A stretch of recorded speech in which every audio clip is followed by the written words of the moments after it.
entrance examination and admissions criteria. National examination to select the student for the higher education and position of leadership were an important part of the China culture and traditional. Entrance to the higher education institution is considered prestigious, although the examination system for admission to the college and universities has undergone many changes since the cultural revolution. It remains the basis for the recruiting the academically able to students. When the higher education institutions were reopened in the early 1970s, candidates for the entrance examination had to the senior middle school graduates or the equivalent, generally below 26 years of age. Work experience requirements were eliminated, workers and staff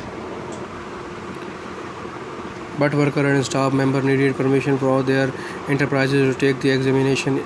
Each provisional level unit was assigned to a quota and students to be admitted to key universities. The second quota of the student for regular universities. Within that, the administrative division, and third quota of the student from the other provinces, autonomous regions, and special municipalities who would be admitted to the institutions operated at the provisional level. Provisional level administrative units selected students without outstanding records to take the examination. Additionally, pre-selection examinations were organized by the provinces, autonomous regions, and special municipalities for potential students from 3 to 5 years, 5 times of the number of the places allotted.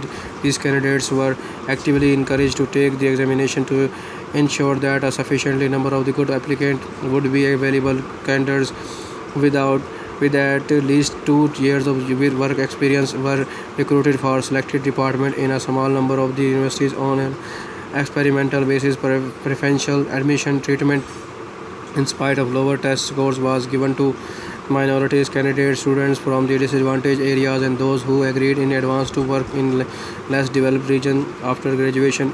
In December 1977, when uniform national examination were reinstated, 5.7 million students took the examination, although the university placement was available for only the 278,000 applicants with the highest score. In July 1984, about 1.6 million candidates, 30,000 fewer than in 1983, took the entrance examination for the 430,000 places in China's more than 900 colleges and universities. Of the 1.6 million examination, more than 1 million took the test for the placement in the science and engineering college, 415,000 for places in the liberal arts colleges, 88,000 for placement in foreign languages institutions, and 15,000 for placement in the sports universities and schools. More than 100,000 of the candidates were from national minority groups. A year later, there were approximately 1.8 million students taking the 3-day college entrance examination to compete for the 560,000 places. Liberal arts candidates were tested on politician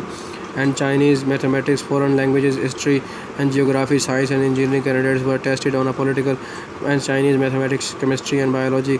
Entrance examination also were given in 1985 for professional and technical schools, which sought to enroll 550,000 new students.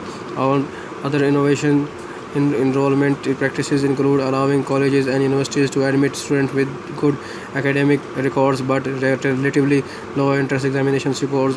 Some colleges were allowed to try an experimental student recommendation system fixed at 2% of the total enrollment for regular colleges and 5% for the teacher colleges, and instead of the traditional entrance examination, a minimum national examination score was established for admission to specified department at the special designated colleges and universities, and the minimum scores for the admission to other universities was set by professional level authorities. Key universities establishing separate classes for the minorities. When several applicants attained the minimum test score, the school had the option of making a selection and a policy that gave universities, faculty and administrators a certain amount of discretion but still protective admission according to the academic ability. In addition to the written examination, universities applicants had to pass a physical examination and political screening. Less than 2% of the students who passed the written test were eliminated for the reason of the poor health. The number of disqualified for political reason was known but public. The party maintained that the number was very small and that it sought to ensure that only the most able students actually entered colleges and universities. By 1985, the number of institutions of higher learning and had again increased to slightly more than 1,000. The student The State Education Commission and Ministry of Finance issued a joint declaration for the nationwide and unified enrollment of the adult students, not the regular secondary school graduate but the member of the workforce who qualified for admission by the taking a test. The State Education Commission established unified questions and time and the evaluation criteria for the test and authorized and province autonomous region and special municipalities to the administer the test grade and the paper in a uniform manner and determine the minimum points required for admission.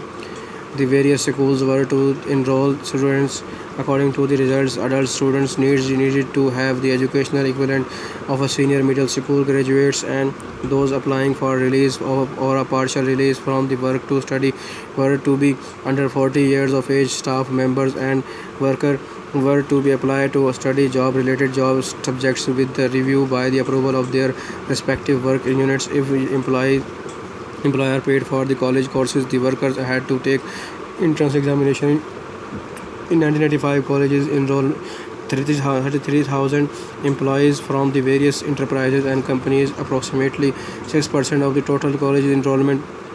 In 1995, state quotas for universities places were set, allowing both for students sponsored by institutions and those paying their own expenses. This policy was changed from the previous system in which all students were enrolled according to the guideline establishing in Beijing. All students excepted those at military schools or a policy academy,